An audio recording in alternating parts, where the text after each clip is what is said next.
Assalamualaikum warahmatullahi wabarakatuh. Eh, Kami dari kelompok yang mengambil tema Apotek Permata Hati dengan saya sendiri, Muhammad Dafa Maulana Rahman dengan NIM A12 2023 07099. Saya Ditya Satria Laksmana dengan NIM A12 2023 07041. Dan saya Arvin Profilmi dengan 512 2023 07051. Sejarah perusahaan. Apotek Permata Hati adalah apotek pemilik swasta yang didirikan sejak tahun 1998 di Kabupaten Pemalang, Jawa Tengah. Di bawah PT Permata Hati, perusahaan ini bekerja di bidang industri farmasi atau customer health, menjual produk dan jasa berupa obat-obatan, konsultasi dokter, dan tentunya alat kesehatan. Ini adalah struktur apotek di Permata Hati Pemalang. Yang pertama, PSA atau pemilik sarana apotek yang bertanggung jawab sepenuhnya kepemilikan dan pengelolaan apotek meliputi manajemen keuangan, ketenagakerjaan, operasional, perizinan, dan hal yang lain berkaitan sesuai fungsi apotek. Lalu EPE bertanggung jawab sebagai perizinan dan pengawasan teknis serta memberi laporan langsung kepada pemilik. Kemudian TTK atau asisten apoteker yang bertanggung jawab melayani pelanggan yang datang untuk membeli obat, menjamin keamanan penggunaan obat pasien, mencegah penyalahgunaan obat dengan edukasi ke pasien, lalu membantu melakukan penyimpanan dan pencatatan untuk laporan bisnis apotek, yang terakhir membantu TPE untuk meracik obat. Lalu ada petugas administrasi. Tugas administrasi itu bertanggung jawab semua administrasi apotek. Kemudian yang terakhir ada petugas kasir. Petugas kasir bertanggung jawab untuk melayani pembayaran pelanggan. Tugas utamanya untuk melayani pembelian, pembuatan struk, dan pengarsipan faktur pembelian barang. Selanjutnya, proses bisnis utama pengadaan obat. Secara umum, pengadaan obat di apotek melibatkan tiga entitas, yaitu supplier, penanggung jawab apotek, dan kasir. Proses di awal dengan penanggung jawab apotek yang menerbitkan surat pesanan obat berdasarkan kebutuhan stok dan resep yang ada. Dokumen tersebut kemudian disampaikan kepada supplier sebagai panduan pengiriman obat. Selanjutnya, sebuah tebusan dari surat pemesanan obat diserahkan kepada kasir untuk proses pembayaran obat. Selanjutnya, dalam metode pengembangan sistem, yaitu menggunakan metode SDLC dengan mempertimbangkan proses pengambilan keputusan yang tepat dengan metode waterfall. Penggunaan metode waterfall mengikuti pendekatan linear atau sekuensial. Di tahap ini ada 5 tahap. Yang pertama, requirement analysis. Kedua, design implementation. Keempat, testing. Kelima, maintenance. Selanjutnya, dalam tahap pertama yaitu tahap analisis. Tahap ini proses bisnis apotek dianalisis secara menyeluruh untuk memahami kebutuhan informasi yang terkait dengan pengembangan sistem. Kedua, perancangan desain. Tahap ini perancangan penting dalam mengubah persyaratan dan kebutuhan menjadi rangkaian atau rancangan sistem konkret. Yang ketiga, tahap implementasi. Tahap ini melibatkan penerapan desain yang telah disepakati. Selanjutnya, tahap pengujian. Tahap ini dilakukan pengujian untuk memastikan sistem berfungsi sesuai kebutuhan dan standar yang diterapkan. Yang terakhir ada tahap maintenance.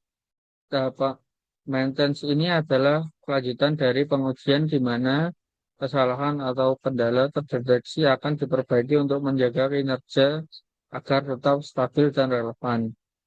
Selanjutnya, rancangan pengendalian keamanan sistem.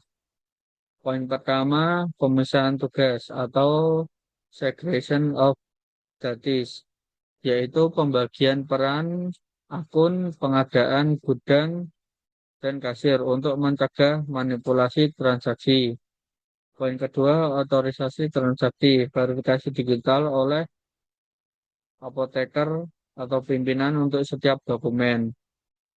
Poin tiga, jejak audit, yaitu pencatatan otomatis seluruh aktivitas pengguna beserta keterangan waktu. Poin empat, autentikasi, yaitu login untuk dengan username dan password. Lalu pembatasan akses, akses menu hanya diberikan sesuai dengan fungsi jabatan masing-masing. Poin terakhir, perlindungan data, yaitu backup data database berkala secara cloud atau interval untuk menjamin keamanan data. Selanjutnya, Selanjutnya itu ada proses BPMN. eh Proses BPMN pemesanan obat bisa dilihat sendiri dari stok obat yang hampir habis, TTK, TTK atau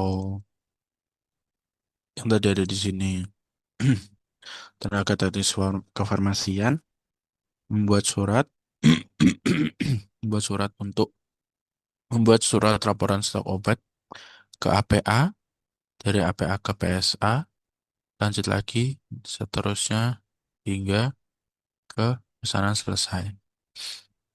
Terus selanjutnya ada FOD, FOD pengadaan obat. Ini itu FOD yang sedang berjalan saat ini, yaitu bisa dilihat seperti tabel, seperti diagram, seperti yang ada di diagram ini. Terus selanjutnya, perancangan sistem yang diusulkan. Sistem yang diusulkan merupakan sistem informasi akuntansi terkomputerisasi yang dirancang untuk mendukung aktivitas operasional dan aktivitas dan akuntansi apotek Permata Hati secara terintegrasi. Sistem ini dikembangkan sebagai solusi atas permasalahan yang ditemukan pada sistem sebelumnya, khususnya pada proses pengadaan obat yang masih dilakukan secara manual dan memiliki risiko kesalahan serta kecurangan yang tinggi. Berikut adalah FOD pengadaan obat, usulan dari pengadaan obat itu sendiri. Bedanya ada pada database yang ada di sini, karena sebelumnya tidak ada. Nah, selanjutnya ada konteks diagram. Eh, Pada diagram ini terlihat s- seluruh alur kerja pada sistem apotek ini dari konsumen, kasir, dokter, PSA, asisten apotek semuanya ada di sini. Selanjutnya bisa dilanjut dengan Mas Rofi. Selanjutnya kita masuk ke HIPO atau hierarki input proses output. Nah, ini digunakan buat dokumentasi sama memvisualisasikan struktur hierarki dari sistem informasi akuntansi pengadaan obat ini. Nah, di dalam sistem informasi apotek ini tuh nanti ada 5. Yang pertama itu pengelolaan data master, proses pembelian obat, proses penjualan obat, manajemen persediaan, sama pelaporan. Next, nah selanjutnya itu kita masuk ke DFT level 0.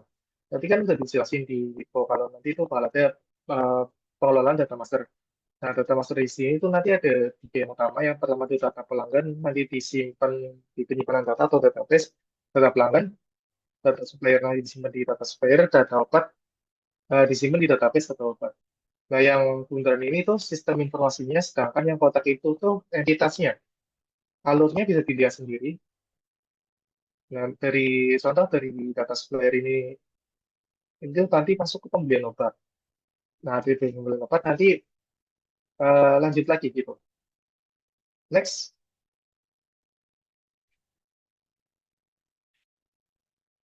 masuk ke pengadaan obat yang kedua. Di sini pun sama dari supplier, alurnya ke sistem informasi penerimaan obat. Nanti ada yang update stok, ada yang penerimaan stok, dan selanjutnya terus ada penjualan obat. Di situ tuh entitasnya ada dua, dokter sama pelanggan.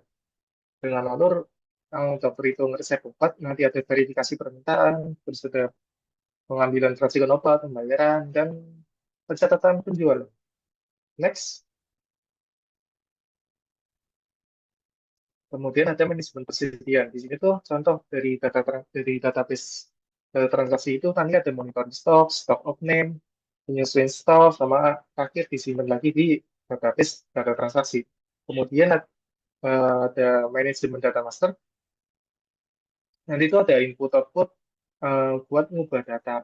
Ada penerimaan obat dari data obat, data supplier, sama data pelanggan. Next. Oke, yang terakhir itu dari Hippo tadi itu ada pelaporan. Di pelaporan ini contoh ada database data transaksi itu nanti ada data penjualan sama data pembelian. Itu masuk ke sistem informasi laporan penjualan sama laporan pembelian yang nantinya itu masuk ke entitas terakhir yaitu manajemen. Next. Oke, selanjutnya itu ada konsep model dari ERP. Contoh di sini ada entitas asisten apoteker misal. Terus di sini ada atribut ID asisten, ID STR, TK, ada nama asistennya siapa, nomor telepon, tanggal lahir, dan lain-lain. Visualnya bisa dilihat sendiri. Next. Nah, dari visual tadi itu mas dijadiin logical dari ERP itu sendiri. Contoh dari dokter ini tuh one by money. Jadi itu misal primary key-nya itu dari ID dokter nanti di dalam resepnya nanti ada foreign key-nya dari si ID dokter itu. Jadi tahu gitu. Resep ini dari dokter ini dan ya lain-lain gitu. Next aja. Oke, terus selanjutnya masuk ke perancangan interface. Yang pertama itu nanti ada login, interface buat login. Lanjut. Sebenarnya itu nanti ada home, cuman kayaknya ketinggalan tadi. Yang pertama itu ada item. Item ini di sini tuh kita bisa ngelihat list dari itemnya, terus bisa nambahin produk, ngedit produk juga. Next. Kemudian ada supplier, di situ ada kontak supplier, bisa nambahin, bisa ngedit, bisa ngapus, sama ada bisa download dari beberapa history gitu. Next. Kemudian ada pasien. Ini tuh digunain buat dokter eh, nyari tahu pasiennya. Next. Kemudian ada diagnosis dari pasiennya, datanya juga ada di sini. Next. Kemudian masuk ke transaksi. Di sini bisa buat ngelihat transaksi atau download transaksi. Next. Oke, sekian presentasi dari kelompok kami. Apabila ada kesalahan, mohon maaf. Waalaikumsalam warahmatullahi wabarakatuh.